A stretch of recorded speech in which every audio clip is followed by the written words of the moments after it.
Yes, so guys, good afternoon and welcome back to my channel. Don't forget to like, subscribe, share, and comment. And don't forget especially to turn on your post notification bell so you get notified anytime I drop the latest video concerning Chelsea Women Football Club. Today, I'll be talking about three issues, two concerning Chelsea women and one concerning racism, which is affecting the footballing world generally. And I want to talk about the issue of Lauren James. 2 weeks ago, Rhys James was racially abused on his Instagram handle, and then recently, Lauren James, that's Rhys James' younger sister who plays for Manchester United Women, was also racially abused on her Instagram page. And this issue of racism is getting way out of hand. And I must commend the bold step taken by the footballing associations of different tier of footballing levels in England generally. Today they came up with a letter, and all of them wrote letters directed to Twitter and Facebook, and they were saying and Instagram, and they were saying no to racism. We don't want any form of racial abuses. That is bad. The other day it was this guy Twanzembe that was racially abused. Irrespective of our different skin colors, we must all see ourselves as one.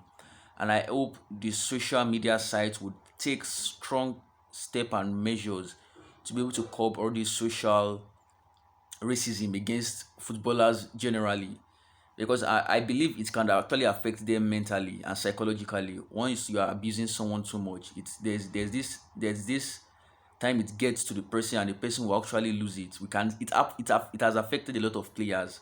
For example, Mario Balotelli, we could saw he was racially abused several number of times, and the thing affected him seriously.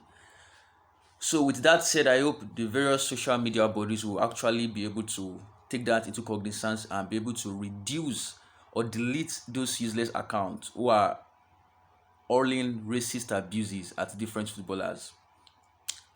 Then let's delve into our match against Brighton. Chelsea women lost 2 goals to 1 against Brighton women, one of the shocking results of the weekend. We lost the chance to go 5 points clear of Manchester, 6 points clear of Manchester United, and 7 points clear of City. But luckily for us, Manchester United also lost their game and Manchester City won.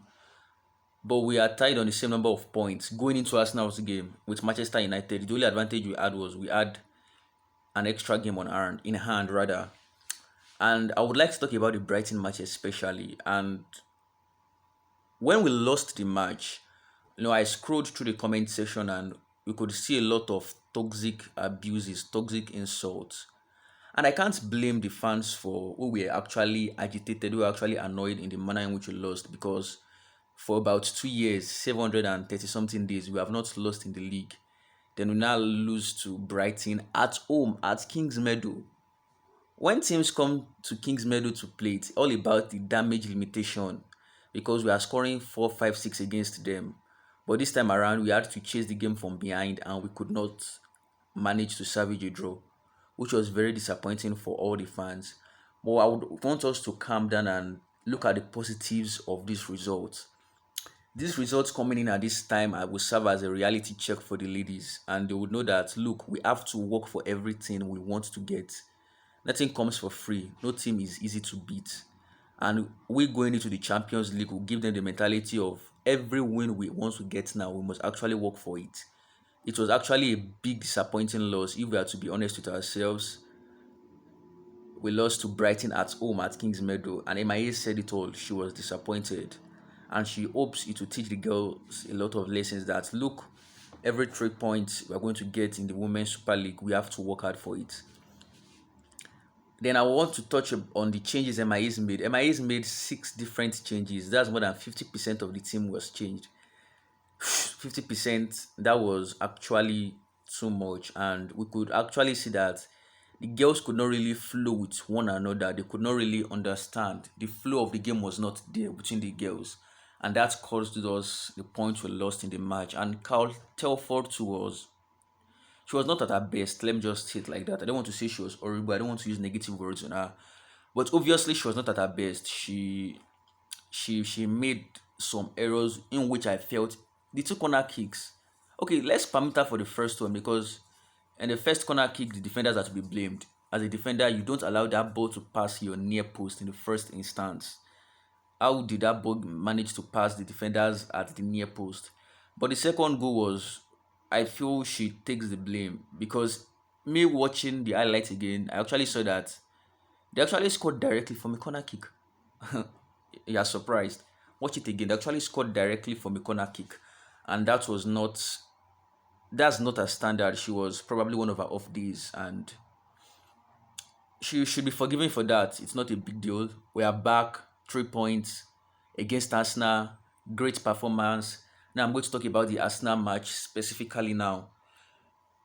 We were coming into Arsenal back of a defeat. We were coming into the Arsenal game on the back of a defeat. Arsenal was also coming into the game on the back of a defeat also to Manchester City. So we both lost our previous matches.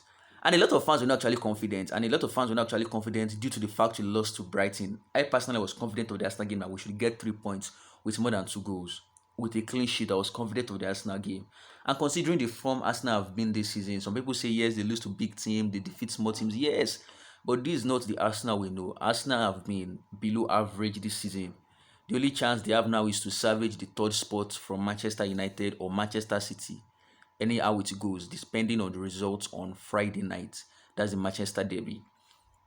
So concerning the Arsenal game, to me, the first half was actually not too good. Telford made a very very big save to deny Midema from opening the scoring.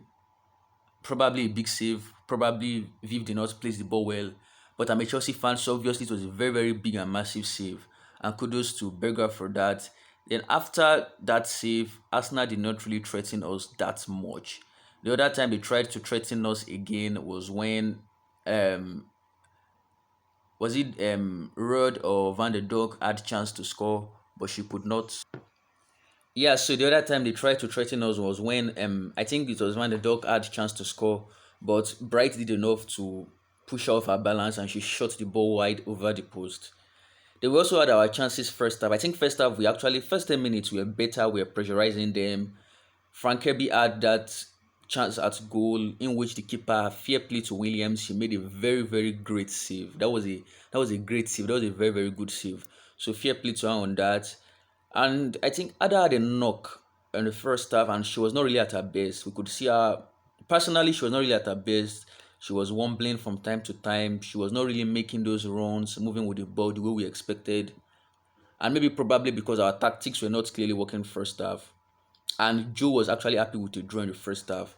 But second half, MIA talked to the girls. One or two things were done. Let us not forget, Leopold and G were also on a yellow card. In fact, G's yellow card was very, very funny. It was an unnecessary card which I felt she collected there. But second half, we started the game, and I said it, an early goal will calm this game down. And Penalin Ada came to our rescue.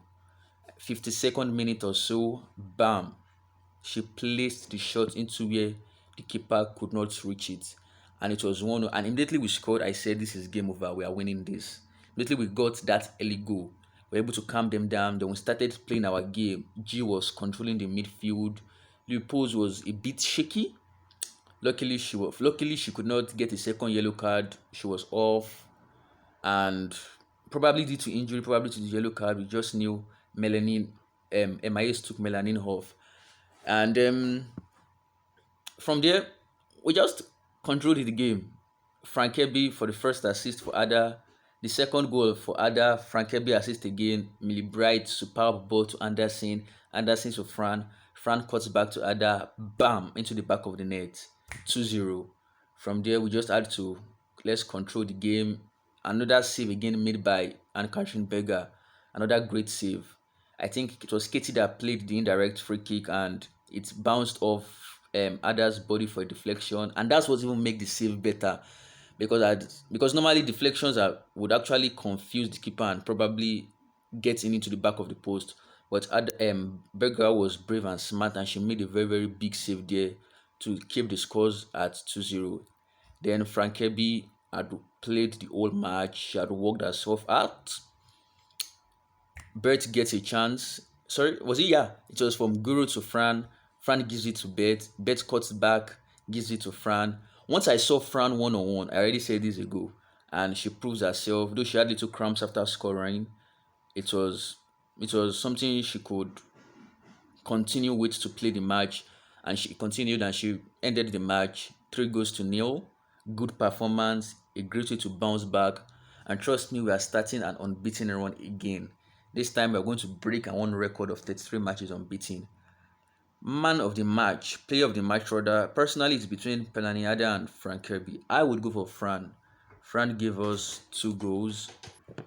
Yeah, so player of the match for me personally, I would give it to Frank Kirby. 2 assists and a goal. That's not to discredit whatever Arda did in the match. Arda actually played well, and it's one of the closest player of the match you can actually contend with. If to you Arda is a player of the match, fine. Personally, I feel Fran had 3 goals and assists. She was involved in all the goals today, so massive credit to her. And not to mention, Sophie Ingol was solid. The defense in particular were all solid. We were all on point, and we can see the effect of Ericsson and Bright combo, the best defensive partnership in England. No one beats them. No one comes close. So guys, thank you for watching today's video. Don't forget to like, share, comment, and subscribe. And make sure you turn on your post notification bell to get notified of any video I drop regarding Chelsea Women Football Club. And don't forget, we all are saying no to racism. Thank you. Keep the blue flag flying high.